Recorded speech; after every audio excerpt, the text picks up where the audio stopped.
Naomi Home presents the Suri Pushback Kids Recliner assembly video. Before we begin, please make sure to have the assembly instructions on hand to follow along and have all the parts listed. This Sally Kids Recliner comes as shown with 2 cup holders for your child's favorite snacks or drinks. To get started, install the 4 leg pieces into the chair base.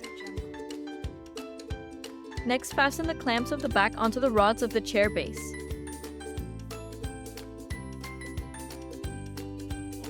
Attached onto the chair base. Test out the chair's reclining features to make sure all parts are connected properly. And there you have it, your Suri Pushback Kids Recliner is complete and ready for use. Thanks for watching! Like, subscribe, and share for more Naomi Home content. You can find the product link and more in the description below.